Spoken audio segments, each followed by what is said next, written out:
They came not in fire, not in fury, but in silence.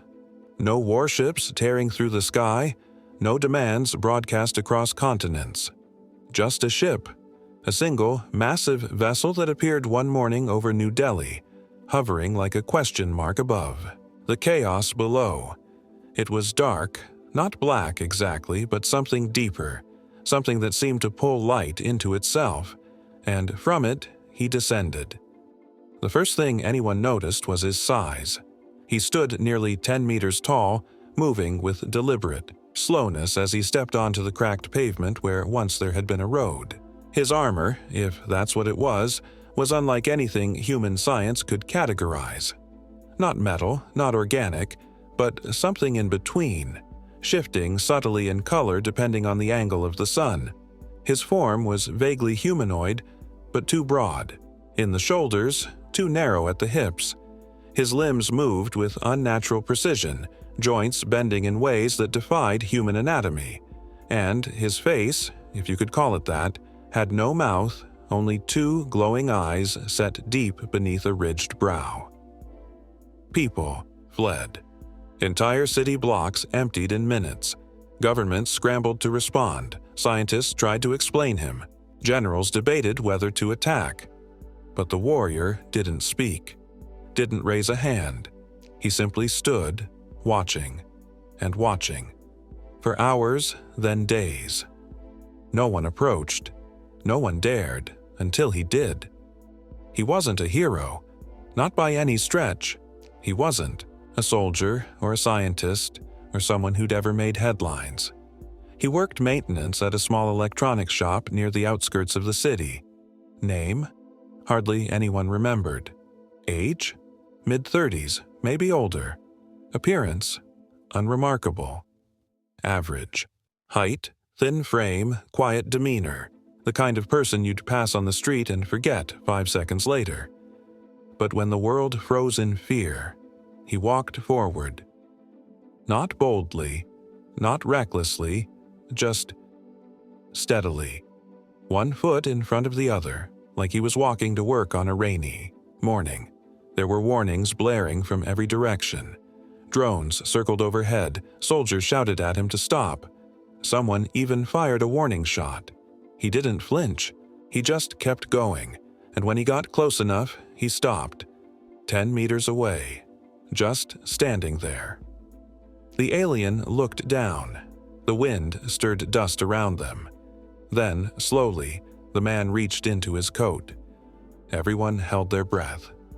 He pulled out a small object. Not a weapon, not a tool, a flower. A wild flower, actually. One he must have picked from the rubble-strewn edge of the road. Its petals were faded, its stem bent, but it was alive. He held it up, toward the towering figure, toward the unknown. There was a long silence, then, impossibly, the giant lowered himself, knee first, then the other. Now they were eye to eye. The alien stared at the flower, at the man, at the world behind him.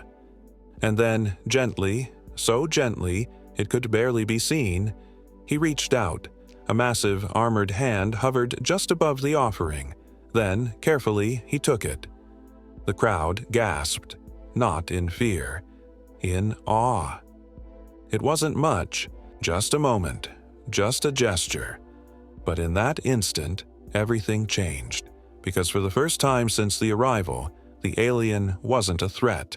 He wasn't a mystery. He wasn't an invader. He was curious. And the man who had offered him a flower?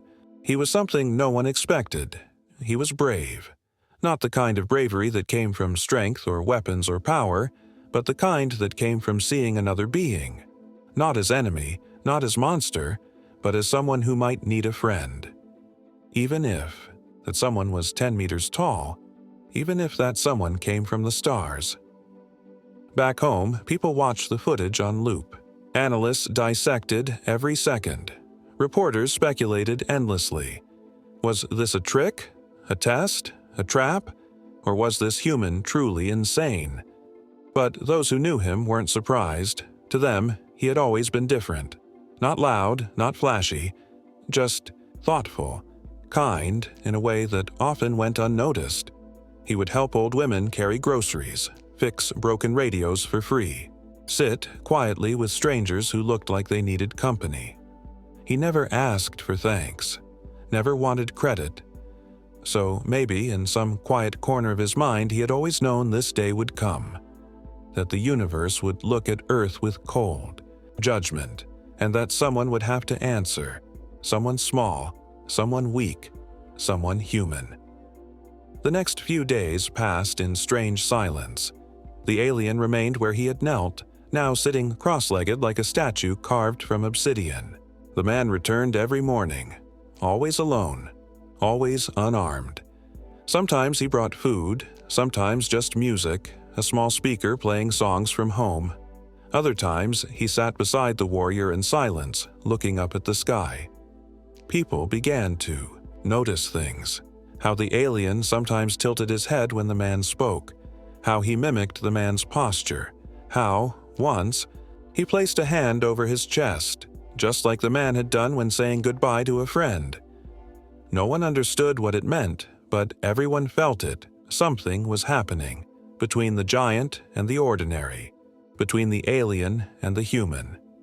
And whatever it was growing, slowly, quietly, like a seed planted in dry soil, waiting, watching, hoping. For the first time, Earth had met something greater than itself, and instead of cowering, instead of fighting, one human had chosen to reach out, not with force, not with fear, but with kindness. And in doing so, he had done what no army, no government, no weapon ever could. He had made contact, not just with an alien, but with a soul. And somewhere, far beyond the stars, someone was watching. Someone was listening. And someone, perhaps for the first time, was wondering, what else could these fragile beings do? These humans, who were weak, who were small, but who still dared to care. At first, no one knew what to make of it. The giant remained seated, unmoving for hours at a time. The man came every morning, always alone, always with something new. A small radio, a sketch pad, a thermos of tea. He never spoke loudly, never made sudden movements. Just sat beside the towering figure like they were old friends catching up after years apart. And slowly, impossibly, the alien began to respond. It started with mimicry. One morning, the man raised his hand in greeting, a simple wave, and the next day, the alien did the same. Not perfectly. His massive fingers moved awkwardly, stiffly, but it was unmistakable. He was trying. Then came music. The man played soft melodies on his little speaker, classical tunes, folk songs, even children's lullabies. At first, the alien simply listened. Then, after several days, he began to hum. Low vibrations that rumbled like distant thunder. The sound was strange, deep, almost painful to hear, but it carried rhythm, pattern, intention. People watched in fascination. Scientists tried to analyze it. Was this communication? Was this learning? But those closest to the situation knew better. This wasn't study. This was friendship. And it grew quietly, steadily, like ivy climbing a wall. The alien started to move more freely, to tilt his head when curious, to pause before responding. Once, the man offered him a piece of fruit. The alien sniffed it cautiously, then took a bite. Juice ran down his chin. He looked surprised. Then, oddly, pleased. Another time, the man showed him a photo, an old worn snapshot of a woman and a child. The alien stared at it for a long moment, then pointed to himself, then to the picture, then back again, as if asking, "You had someone too?" The man nodded, quietly, respectfully, and in that instant something passed between them. Not just understanding, recognition. They were not so different after all. Both had lost. Both had endured. And now, Both were searching for meaning, for memory, for something familiar in an unfamiliar world. Back in the cities, reactions varied. Some called it dangerous, others foolish. There were warnings broadcast across social media, across news channels. Don't trust the alien. He could be studying us for war. He could be testing our weaknesses. But others saw something else. They saw the way the alien flinched when helicopters flew too close, how he turned away when people shouted, how he seemed to relax only when the man was near. There was fear in him, not of humans, of being misunderstood. And the man. He never pushed, never demanded, just stayed, day after day, offering nothing but presence. Sometimes they didn't speak at all. The man would sit beside the alien, staring at the sky, listening to the wind. Sometimes he read aloud from books, poetry mostly, simple stories, fables about kindness and courage. Once he brought a child's drawing, crayons on paper, a stick figure family standing beneath a sun. The alien held it carefully, as though it might vanish in his hands. He studied it for a long time. Then, without warning, he reached out and touched the man's shoulder. Gently, a gesture not of dominance, of connection. And in that moment, the world shifted. Because for the first time, the alien wasn't just watching humanity. He was seeing it through the eyes of someone who mattered, someone small, someone fragile, someone brave enough to care. In the weeks that followed, the alien became bolder. He walked alongside the man through the outskirts of the city. Not toward the heart of civilization, not yet, but toward life, toward movement, toward the quiet corners where people still lived, still loved, still hoped. They passed a street performer once, a violinist playing under a broken awning. The alien stopped, listened. Then, slowly, he placed a hand over his chest again, just like the man had done. It was becoming a habit, a symbol, of something neither of them could explain. Another time, they came upon a group of children playing near a makeshift playground built from scrap metal and rope. One of them, a girl no older than 6, looked up at the alien and waved. Without hesitation, he waved back. She smiled, and the entire world felt lighter. Reporters asked the man what he was doing, what he hoped to achieve. He never gave a clear answer. "Just here," he said once when cornered by a journalist. "That's it? That's it. No grand speeches, no declarations, just presence, just patience, just kindness." And somehow that was enough. Enough to make the alien laugh. Once, a deep, rumbling sound that startled birds from the trees. Enough to make him cry. Once. Single drop of liquid light trailing down his cheek when the man played a song that reminded him of home. No one ever learned where that home was or what happened to it, but the grief in the alien silence told its own story. And the man? He didn't ask. He just sat beside him, holding space.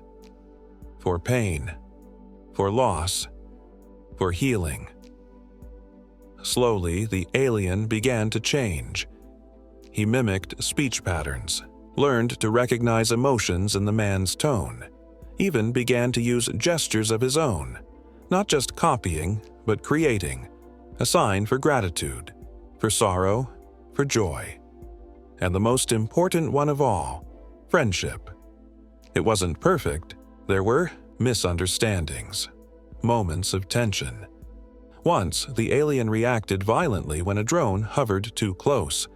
His body shimmered, armor hardening, energy crackling around his fists.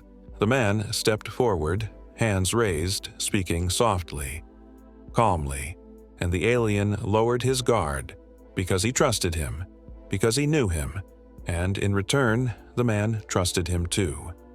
Not blindly, not naively, but deeply, with the kind of faith that doesn't come from strength, but from choice, from belief.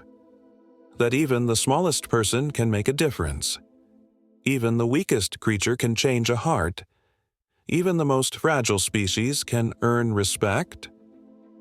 And somewhere, far beyond the stars, someone was watching, listening, learning, watching how two beings, one towering, one tiny, had found each other in the vastness of existence, and how, together, they had discovered something rare, something precious, something worth protecting, understanding, companionship, hope. And the quiet truth that power isn't always measured in size, or weapons, or knowledge. Sometimes it's measured in kindness, in courage, in the willingness to reach out, to touch another soul, even when the universe feels too big and too cold to bear, and in that silent act, in that simple gesture, humanity proved itself, not strong, not powerful, but worthy, of friendship, of respect, of a future among the stars. Let me know when you're ready. For Section 3, and I'll continue building the emotional and thematic arc of this HFY story. He started asking questions, not with words, though he had begun to mimic speech sounds in soft rumbles, repeating names and phrases like a child learning to talk, but with gestures, with expressions, with silence that carried meaning. And the man answered, not always with clarity, not always with certainty, but always with honesty. One evening, as the sun dipped below the horizon and painted the sky in orange and violet, the alien pointed at a small dog trotting through the ruins of an old marketplace. The animal sniffed at broken glass and discarded wrappers, then curled up beside a sleeping homeless man, resting its head on his lap. The alien tilted his head. A question, why does it stay? The man smiled gently. Because it knows what kindness feels like. The alien watched for a long time. Then he looked at the man and nodded. It was one of many moments. Moments that built a bridge between two worlds, between two lives, between two beings who should have been strangers. But weren't. They walked together often now. Not deep into the city, not yet, just along the edges, through forgotten alleys and overgrown lots, places where life still clung stubbornly to the rubble. They passed a woman feeding stray cats, an old man fixing a bicycle with tools scavenged from a junkyard, a boy teaching his younger sister to read beneath a tree with half its branches torn away by wind. Each time, the alien stopped, watched, learned. Sometimes he reached out, not to touch but to feel the air around them, to sense the energy, the rhythm, the quiet strength in ordinary things. The man never rushed him. There were no lessons, no expectations, only presence. And in that presence, something stirred, something the alien had not felt before. Understanding, not just of the man, but of humanity, of a species so fragile, so breakable, that even a whisper could shatter them. And yet, still they lived, still they loved, still they gave, even when they had nothing left. One night the man brought music again. This time it was a recording of a child singing, soft notes rising into the air like smoke. The alien sat very still, eyes closed, absorbing every sound. When the song ended, he opened his eyes. Then, slowly, he began to hum. At first, it was barely audible. Then louder, deeper, rhythmic, matching the melody, trying, reaching, remembering. And the man listened, with tears in his eyes, because he knew this wasn't just imitation, this was connection, real connection, the kind that goes beyond language, beyond species, beyond fear. Later that same week, something happened, a group of armed men approached under cover of darkness, military insignias on their jackets, guns slung low across their backs. They didn't speak, just moved with purpose. The man saw them first. He stood protectively in front of the alien, hands raised. "No," he said simply. The leader stepped forward. "You don't know what you're dealing with," he said. The man didn't move. "I know exactly what I'm dealing with." Behind him, the alien rose slowly, towering, silent, imposing.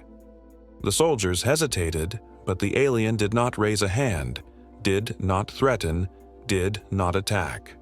Instead, he stepped to the side, placed himself between the man and the soldiers, protecting him. Not because he had to, but because he chose to. The soldiers stared. Then, slowly, they backed away, disappeared into the dark, and the world watched.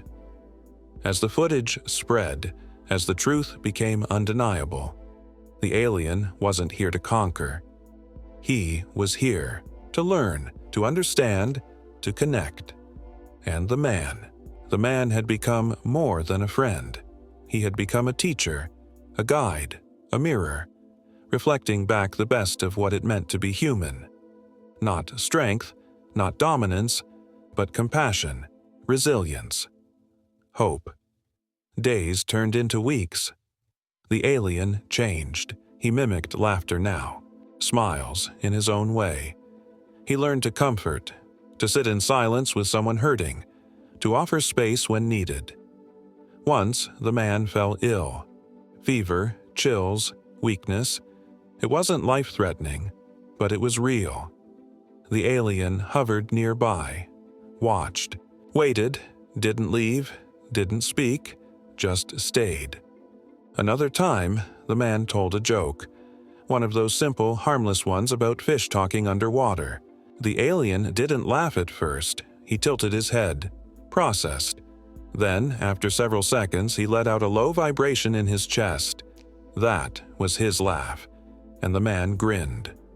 Proud, happy, alive. Back in the cities, the world shifted. People began to change, not all at once. Not everyone. But enough.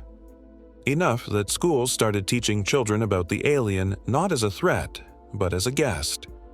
Enough that scientists stopped analyzing him like a specimen and started listening to him like a person. Enough that, eventually, someone asked the question, what if we are not weak? Not because we are strong, not because we can fight, but because we can feel, because we can care, because we can reach out even when the universe seems too big, too cold, too unknowable. And maybe, just maybe, that makes us powerful in ways no weapon ever could. The alien began to ask more complex questions now, about war, about loss, about why humans hurt each other. The man answered as honestly as he could. "There's beauty in us," he said one night looking up at the stars, "but there's pain too. We don't always choose well, but when we do..." He paused. "When we do, it shines brighter than anything else in the galaxy." The alien looked at him, then at the ground, then at the sky, and for the first time, he spoke. Not in mimicry, not in echo, but in sentence. 3 words, simple, clear, powerful, "Tell me more." And the man did. He talked about love, about sacrifice, about the way people held hands while walking through fire, about mothers who gave everything for their children, fathers who worked until their bones ached, strangers who shared bread when they had none, artists who painted hope onto empty walls, soldiers who laid down weapons and chose peace, doctors who stayed when others ran, teachers who taught even when no one paid attention, dreamers who believed in things that couldn't be seen. And the alien listened, eyes glowing softly, heart, if he had one, beating in rhythm with the man's words. and somewhere, far beyond the stars, someone was watching, someone was remembering. That power isn't always measured in muscle or metal. That strength doesn't always come from force. That the most dangerous thing in the universe isn't a weapon or a warship. It's connection. It's understanding. It's love. And perhaps, just perhaps, that was something worth protecting. The message came from above, a pulse of light, a ripple through the air. No sound, no voice, just a presence. The alien froze. He looked up, then slowly he turned to the man. His eyes, those glowing, unreadable windows into something ancient, held something new, something heavy. Recognition, grief, decision. The man didn't need translation. He understood. This was it, the moment everything had been leading to. They were watching, whoever sent him, whoever gave him purpose. They had seen, they had felt, and now they wanted an answer. The alien stood still as data flowed around him, invisible currents of judgment and command. The sky darkened slightly, as if the stars themselves leaned closer to listen. Then, without a word, he reached down. Slowly, carefully, and placed his massive hand on the man's shoulder. Not in dominance. Not in farewell, but in gratitude. In understanding. In respect. The man closed his eyes and exhaled, because he knew what this meant. The alien wasn't just choosing to stay. He was choosing to protect, to defend, to stand between the stars and Earth.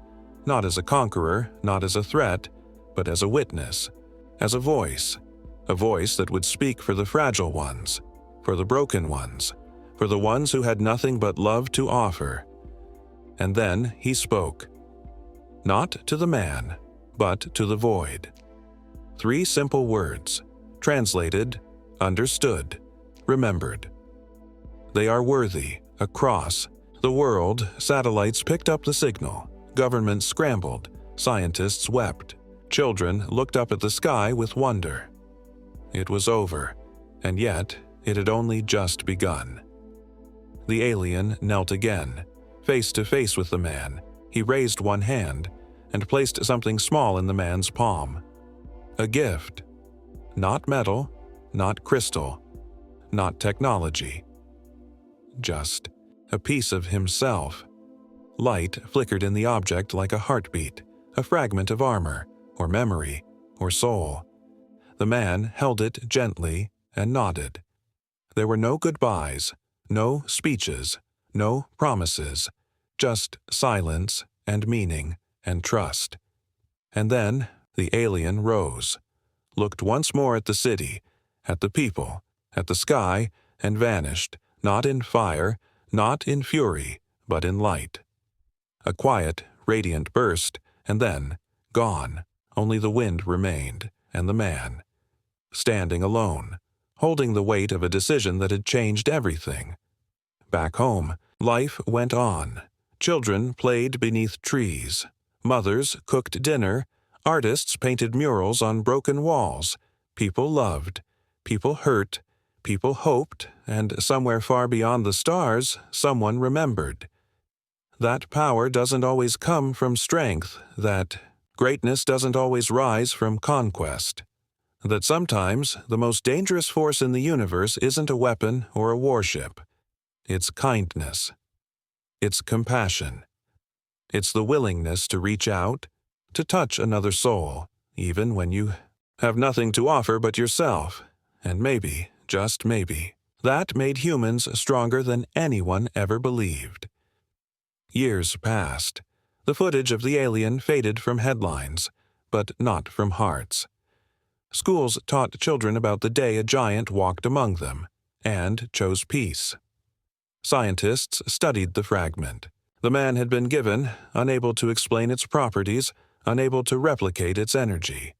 It pulsed faintly, like a heartbeat, like a memory, like a promise.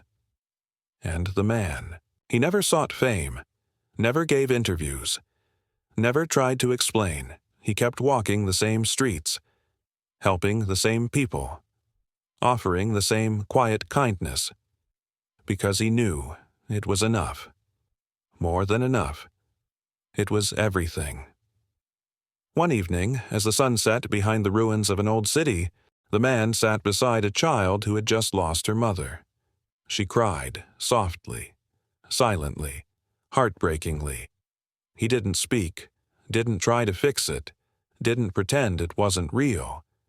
Instead, he reached into his coat, pulled out the flower he always carried, placed it gently in her hands, and waited until she smiled, through tears, through grief, through pain, and in that moment, the universe shifted again. Because the greatest strength of all wasn't in weapons or wars. It was in connection, in the belief that even the smallest act of kindness could echo across galaxies, that even the weakest person could change the fate of a species, that even the most fragile heart could inspire something greater than itself, and somewhere, far beyond the stars, someone was listening, someone was remembering, someone was smiling, because they had learned something precious, something powerful, something eternal. That the truest form of strength is love, and the most dangerous creature in the galaxy is a human being who dares to care.